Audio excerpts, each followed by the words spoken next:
Avez-vous déjà remarqué à quel point la musique a le pouvoir de transformer une atmosphère? Une mélodie peut modifier notre humeur, raviver des souvenirs ou même apaiser un cœur troublé. Maintenant, imaginez un type de musique qui ne se contente pas de toucher nos émotions, mais qui transforme radicalement notre vie. C'est cela, l'adoration. La Bible nous enseigne que l'adoration n'est pas seulement un moment de chant, c'est un mode de vie. Elle nous rapproche de Dieu, fortifie notre foi et renouvelle notre regard sur le monde. Dans le psaume 102, la parole nous exhorte « Servez l'Éternel avec joie, venez devant lui avec des chants d'allégresse ». Cela signifie que peu importe votre situation actuelle, il y a une puissance dans l'adoration, même au cœur des épreuves. Aujourd'hui, réfléchissons ensemble à la manière dont une adoration véritable peut transformer notre marche avec Dieu et nous apprendre à voir chaque instant avec gratitude. Car lorsque nous choisissons d'adorer, notre cœur s'aligne avec le ciel et tout autour de nous commence à changer.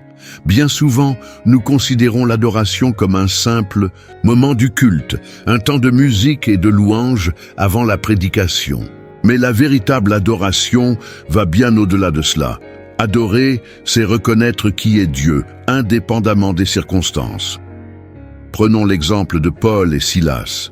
Emprisonnés, enchaînés et blessés, ils avaient toutes les raisons de se plaindre, de se lamenter et d'abandonner. Mais au lieu de cela, ils ont choisi d'adorer. La Bible nous dit qu'au beau milieu de la nuit, ils chantaient des hymnes à Dieu. Et que s'est-il passé? Les chaînes se sont rompues, les portes de la prison se sont ouvertes et un miracle extraordinaire s'est produit. Cela nous enseigne une vérité puissante. L'adoration change l'atmosphère. Elle transforme notre esprit car elle détourne notre regard du problème pour le fixer sur Dieu. Elle transforme notre cœur, car elle renouvelle notre foi et notre espérance. Et bien souvent, elle transforme même notre réalité, car Dieu se manifeste au milieu de l'adoration. Quelle que soit la saison que vous traversez aujourd'hui, l'adoration peut bouleverser votre parcours. Car lorsque nous louons, les chaînes de l'inquiétude, de la peur et du doute commencent à tomber. S'il y a bien un personnage dans la Bible qui comprenait la puissance de l'adoration, c'est David. David n'était pas seulement un guerrier et un roi, il était avant tout un adorateur. Avant d'affronter des géants, avant de gouverner Israël, il passait des heures dans la présence de Dieu, jouant de la harpe et élevant le Seigneur. Même dans les moments les plus difficiles, David choisissait d'adorer. Lorsqu'il était pourchassé par Saül, lorsqu'il traversait des crises, des trahisons et même des échecs graves, il revenait toujours à Dieu avec un cœur brisé, mais sincère. C'est ainsi qu'il a écrit tant de psaumes comme celui-ci. « Je bénirai l'Éternel en tout temps.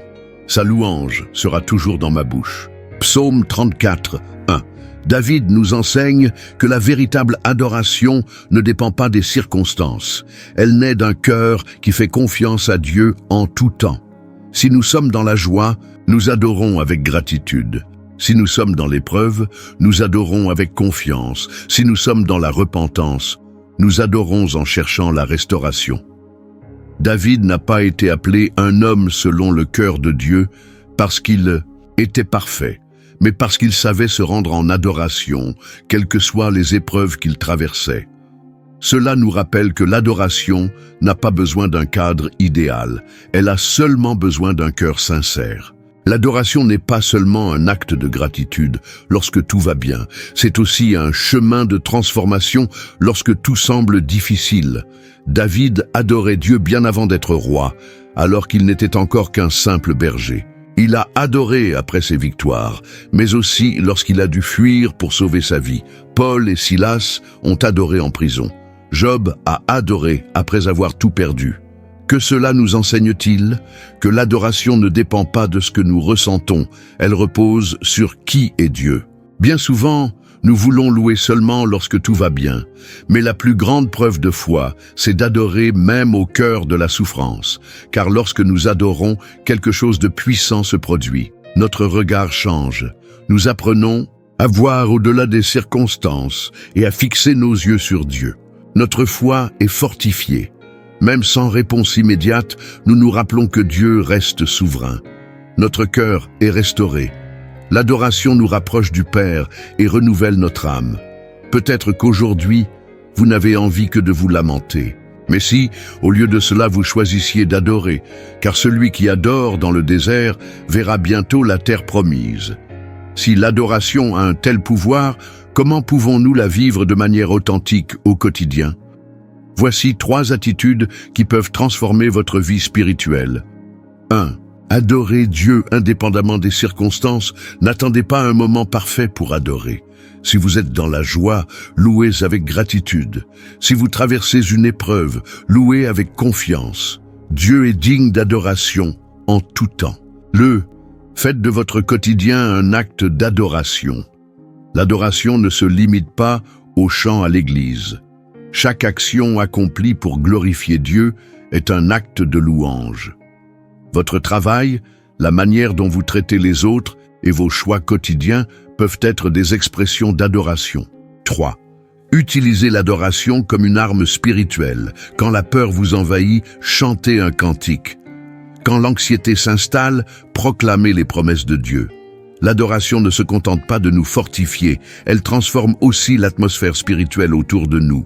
Rappelez-vous, la véritable adoration ne vient pas seulement des lèvres, mais du cœur. Et lorsque nous choisissons d'adorer, notre vie s'aligne avec le dessein de Dieu et sa présence se manifeste avec puissance. Le psaume 102 nous lance une invitation puissante. Servez l'Éternel avec joie, venez devant lui avec des chants d'allégresse. Ce verset nous révèle 3 vérités essentielles sur l'adoration. 1.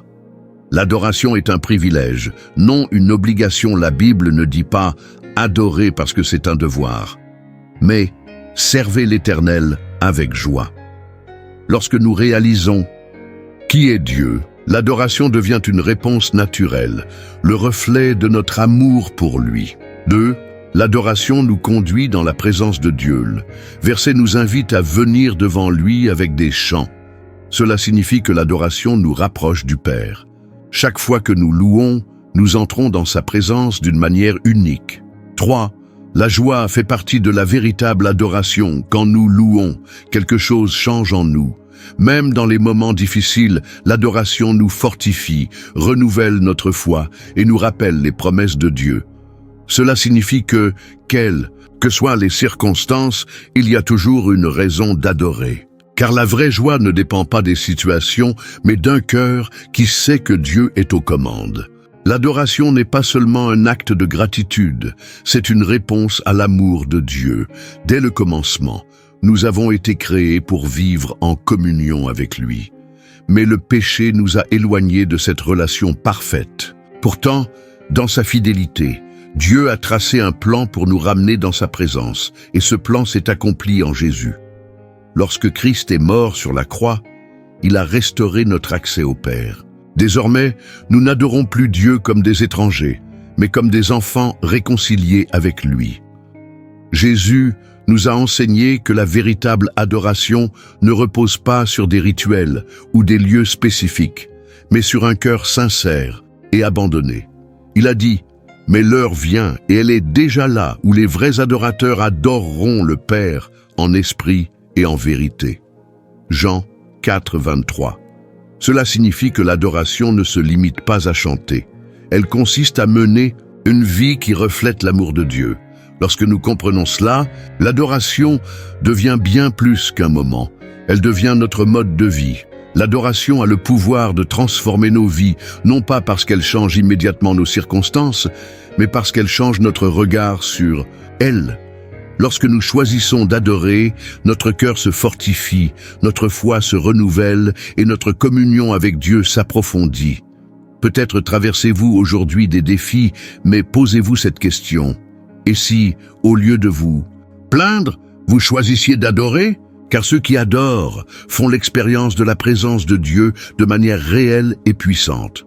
Aujourd'hui, choisissez d'entrer dans la présence de Dieu avec louange. Exaltez-le, non pour ce qu'il peut faire, mais pour qui il est. et vous verrez comment tout autour de vous commencera à changer.